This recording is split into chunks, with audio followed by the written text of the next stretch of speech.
Good morning. How are you? Yeah, I'm doing wonderfully. Thank you. Dan, good morning to you and Happy New Year. Happy New Year to you. You got a chance to see Ken Griffey Jr. when he was really, really small.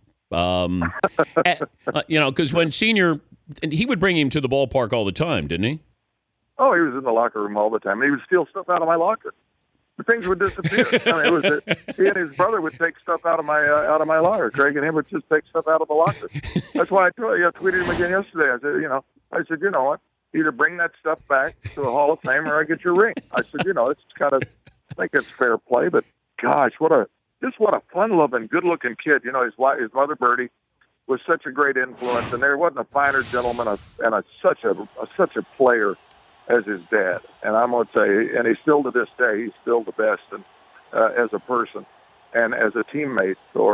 And so it all kind of rubbed off. But I can remember going out to their house, seeing him doing diving. He was diving off the diving board and doing flips. It was like, you got to be kidding me. This kid is so gifted and so unbelievable. And, of course, he gets out there. And the one thing I think that happened in Cincinnati when they brought him back, which was the second coming of God. I mean, it was just, I've never seen any other the town more excited in all the years, even with the Big Red Machine, it seemed, as to have Kenny come back.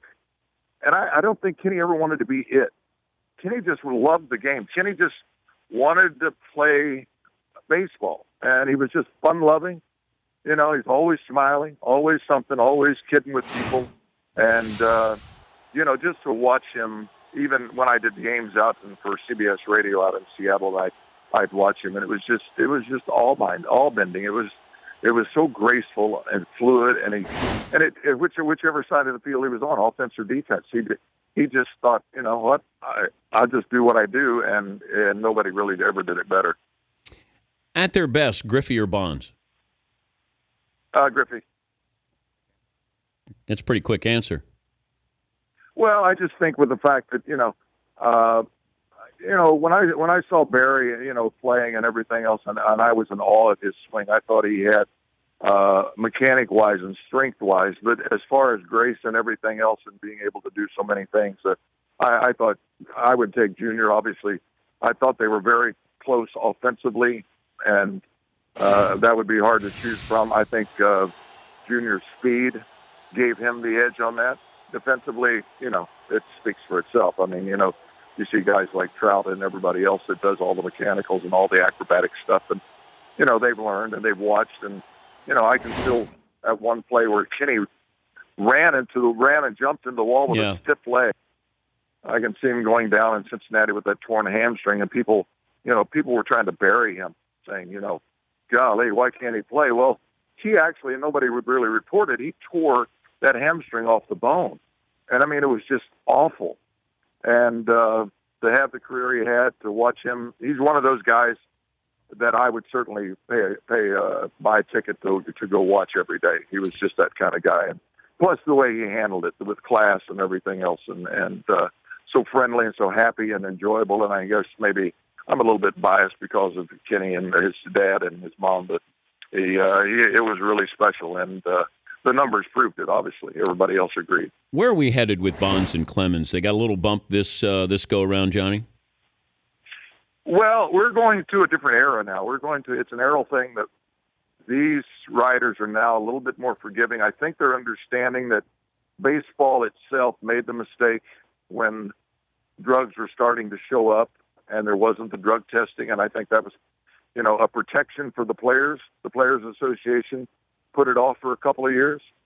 I think that's a reason maybe that Marvin Miller is not in the Hall of Fame.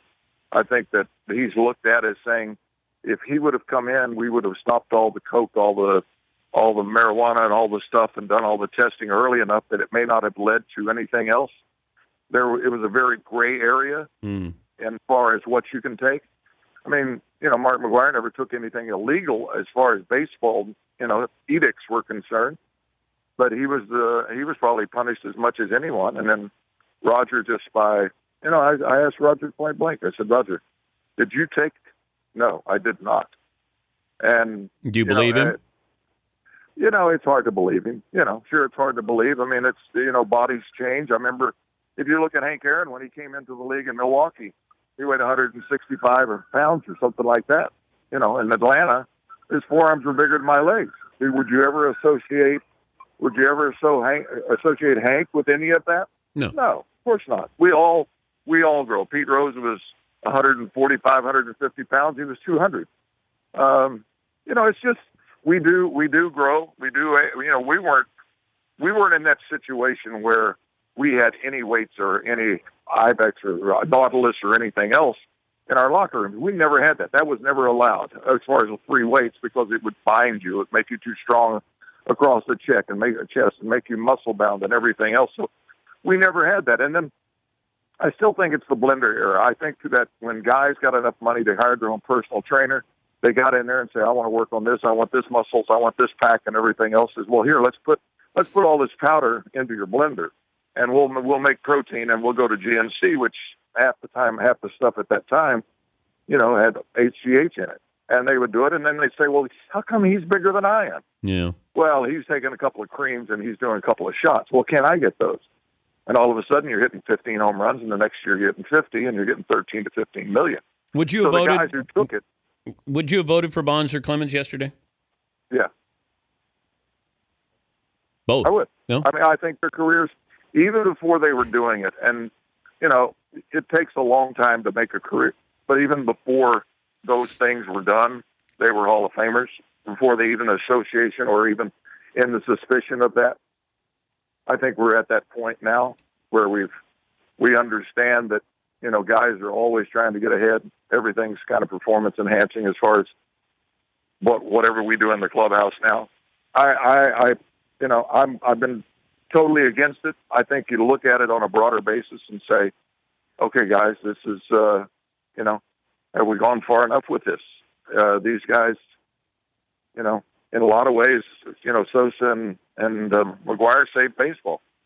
I mean, there was nothing. If you had a World Series ticket, okay, I'm going to the World Series. If you had a ticket to go see Mark McGwire, that's all you thought about. Yeah. You watched him the time he got out and what he did for the game and everything else. And, it's the association.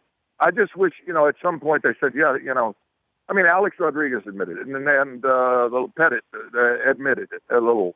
It takes forever for anybody. Nobody can tell the truth anymore because we still have the O.J. Simpson, deny. But I think for what they did to the game, for what we really believe in them, and how really great of players they were, and they were great from the time they stepped onto the diamond, that maybe we have, gone a little to the leaning side, and I think we're seeing that in the voting. I mean, Jeff Bagwell was associated, but not associated. It was whispered. It was whispered about a lot of different and Mike players. Piazza. Yeah, there were whispers. There were shadows. And that's, how do you ever, I know that when I was like 21 or something, 20 or 21, and, all of a sudden there were some things in the paper that, a reporter in Cincinnati wrote. And I was talking to my lawyer. I said, how can they do this? He was my best friend anyway. I said, look at this. We were just chatting. He said, let me tell you something. Never argue with a man who buys ink by the barrel. Would you have been tempted to use performance-enhancing drugs? I probably would have. Yeah, I had lung surgery 4 days after I turned 25. I had a spot on my lung. I had major surgery. They opened up my chest, cut out part of my lung, and I just won my second MVP. I just turned 25. 4 days after that, they cut me open. And so I never was Johnny Bench again. I never was the level that I played. And it cut back on me and on my performance, and just because I couldn't do it. And would I have loved to have had a trainer? Would I have loved to have been able to reach back and say, gosh, I got my strength back? I've got all these things. I mean, they started cutting nerves and muscles and ribs and opening you up and going in and delving in. You're not going to be the same person. But do you ever have enough pride or whatever, or do you want to get better all the time? That's all we do. I mean, your show got better. Your people got better. All your production got better. Everything you do is performance enhancing, even for your show. Well, they're on steroids, Johnny.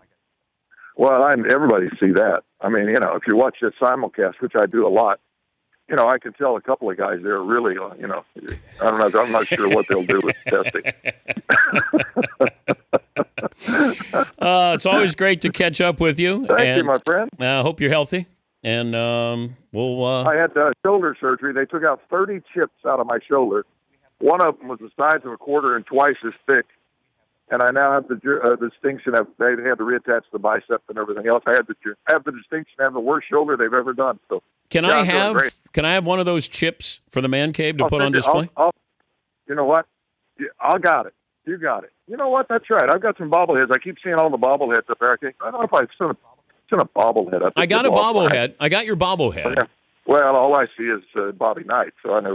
Well, that's a mannequin that we have. We're showing the Johnny Bench bobblehead, right? I don't have any shoulder chips in here. Yours would be the first shoulder chip in the man cave. All right. Well, send me a number, or I'll just text, or I'll email the picture to you, and you can make a judgment on whether you want to glue. Oh yeah. We'll put it on display. You know what? We might be able to do this. We can eBay some of this stuff too. We can make replicas and do all that. I'll talk to your business agent about it. All right. Thank you, Johnny. All right. That's Johnny Bench.